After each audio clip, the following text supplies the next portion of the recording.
नहीं दोस्तों, जितने भी भाई इंडियन आर्मी अग्निवीर 2026 में फॉर्म अप्लाई करने वाले हैं तो उन सभी भाइयों के लिए एक जरूरी सूचना क्या है कि बीएसएफ में वो 50% सीट जो है कि अग्निवीर वालों के लिए रखा जाएगा। और उसमें कुछ सीट जो है कि एक सर्विसमैन वालों के लिए पहले से भी रहता था। तो आप लोगों से मैं कहना चाहता हूँ कि जब ये सरकार इधर का उधर और इधर का उधर कर रही है, मतलब अग्निवीर वालों को लाकर फिर बीएसएफ में और बीएसएफ में जो भी सिविल वाले बंदे जाने वाले थे, मान लीजिए कि 5,000 सीट निकाला जाए, 2,500 उधर ही छट जाएगा, कुछ सीट एक सर्विसमैन वालों के लिए छट जाएगा, तो कितना फाइट ये सिविल वाला करेगा। सिविल वाला जो भी बंदा रहेगा कितना फाइट करेगा। क्या है कि अग्निवीर में जो भी युवा जा रहे हैं वो जो है कि अस्थायी रूप से तो हो नहीं पाएंगे, क्योंकि उसमें से 25% युवा को रखा जाएगा। और ये सरकार क्या बोल रही है कि हम यहाँ पे रिजर्वेशन दे रहे हैं, वहां पे छूट दे रहे हैं, तो यूपी पुलिस में छूट दे रहे हैं। छूट देने का मकसद क्या है? आप तो ऐसे ही बेरोजगार बना रहे हैं। 50%, आप अंदाजा लगाइए कि 50% सीट इधर बीएसएफ में दे दिया जाएगा और 50% में मान लीजिए कि 5,000, लगभग 5,000 सीट निकाला जाएगा और 2,500 सीट दे ही दिया जाता है और उस पर भी फाइट कर रहा है सब।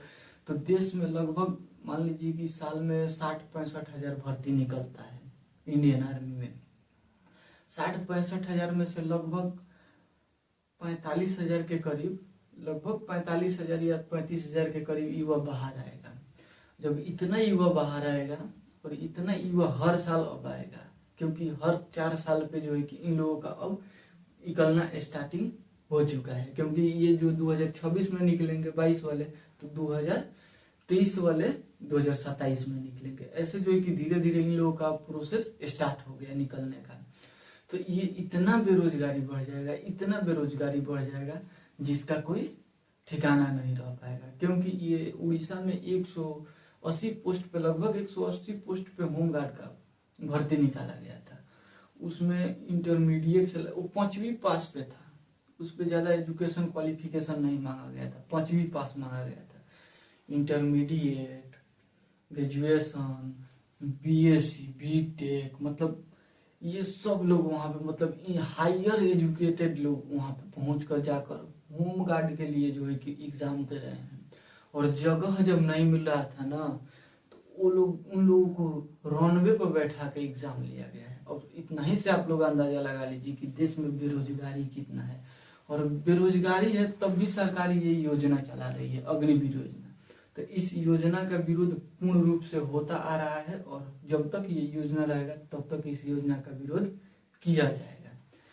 पुष्कर सिंह धामी हैं उत्तराखंड के मुख्यमंत्री। ये जो है कि युवाओं को जाकर प्रेरित कर रहे हैं। उत्तराखंड में जो है कि युवाओं को प्रशिक्षण, निःशुल्क प्रशिक्षण दिया जाता है अग्निवीर में जाने के लिए। तो वहां पे जाकर ये मतलब एक फोटो खिंचवा लिए हैं, पेपर में आप लोग देख रहे होंगे, फोटो एक खिंचवा लिए हैं और टंगाए हैं। फोटो खिंचवाते समय भी मुस्कुरा रहे हैं एकदम। मतलब वहां पे पहले ही बताया गया है कि नेताजी थोड़ा टानिए ना, नेताजी थोड़ा टानिए ना, तो नेताजी टानते टानते में हंस दिए हैं और फोटो खिंचवाए हैं। कहा तो हम युवाओं को प्रेरित करने के लिए आए हैं। तो आप युवाओं को बिल्कुल प्रेरित मत कीजिए, क्योंकि ये युवा शुरू से प्रेरित है।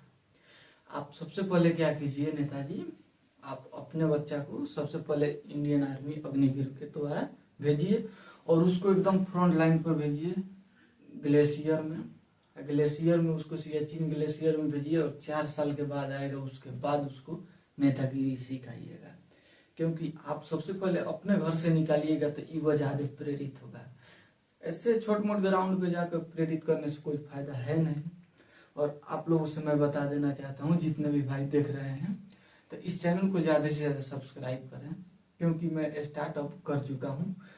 और आप लोगों को भी वीडियो के माध्यम से, आप लोग वीडियो के माध्यम से या किसी भी पोस्ट के माध्यम से इस योजना का विरोध एकदम करते रहो। क्योंकि ये योजना जब तक रहेगा बेरोजगार युवा ही रहेगा, क्योंकि ये योजना रोजगार लायक है ही नहीं। पहले जो है कि जितने भी गरीब युवा जाते थे भारतीय सेना में, उन लोगों का जो है कि पारिवारिक स्थिति संभाला जाता था, उन लोगों का जो है कि कुछ एस्टेब्लिश हो जाते थे। क्या होता था कि उन लोगों के शिक्षा व्यवस्था में, उन लोगों के माँ बाप के स्वास्थ्य में जो है कि देखभाल के लिए भारतीय सेना देती थी। अब मेडिकल सुविधा कुछ नहीं मिलेगा। 4 साल के लिए आप जा रहे हैं, मेडिकल सुविधा कुछ नहीं दिया जाएगा, पेंशन वेंशन कुछ नहीं दिया जाएगा। आप जाइए, ड्यूटी कीजिए, 4 साल के बाद बाहर आइए। 25% को रखा जाएगा। तो आप लोगों से मैं बता देना चाहता हूँ कि इसका विरोध एकदम लगातार आप लोग कीजिए। कुछ दिन के बाद मैं 2-4 दिन के अंदर अग्निवीर से रिलेटेड मैं प्रश्न लाऊंगा, इसका विरोध भी जताते रहो, और सरकार जब निकाल रही है तो इसका फॉर्म भी अप्लाई करते रहो। क्या है कि एक समय ऐसा 2022 में बहुत सारे युवा मतलब इसका विरोध भी किए हैं, और बहुत संगठन, उस समय से मैं इसका विरोध करते आया हूँ। उस समय जो है कि हम लोग यूट्यूब पे, फेसबुक पे, जहाँ भी हम लोगों को बनता था वहां पर भी हम लोग करते थे कि इसका फॉर्म अप्लाई नहीं करना है, नहीं करना है। तब भी रिकॉर्ड टूट गया था फॉर्म का। तो इसलिए फॉर्म भी भरना है और साथ साथ तैयारी भी करना है, लेकिन विरोध करते रहना है, क्योंकि विरोध करेंगे तब भी जाकर इस सरकार को कान में आवाज जाएगा। लेकिन हमको तो लगता है कि कान इसका बहिर हो गया है। ये सरकार जो है कि मतलब पूरा बहिर कान में तेल डाल के सो गई है। तो आप लोगों से मैं बता देना चाहता हूँ, कुछ दिन के बाद, 1-2-4 दिन के बाद मैं जीके और जीएस का क्लास भी लेकर आने वाला हूँ, और इसके साथ साथ मैं टॉपिक वाइज लेकर आने वाला हूँ। साइंस से जैसे फिजिक्स, केमिस्ट्री, बायोलॉजी हो जाएगा, और जो है कि जीके से हिस्ट्री, ज्योग्राफी हो जाएगा, पॉलिटी हो जाएगा। इससे संबंधित प्रश्न मैं लेकर आने वाला हूँ। तो आप लोग विरोध जताते रहिए और तैयारी करते रहिए, क्योंकि तैयारी भी नहीं छोड़ना है, विरोध भी नहीं छोड़ना है, दोनों काम करना है। क्योंकि ये नेता झूठ भी बोलना नहीं छोड़ता है और काम थोड़ा थोड़ा भी करता है। तो इन लोगों के साथ साथ हम लोगों को भी चलना है। तो ऐसे जानकारी के लिए हमारे चैनल को सब्सक्राइब जरूर कीजिएगा, इस वीडियो को ज्यादा से ज्यादा शेयर कीजिएगा। मिलेंगे नेक्स्ट वीडियो में, तब तक के लिए जय हिंद।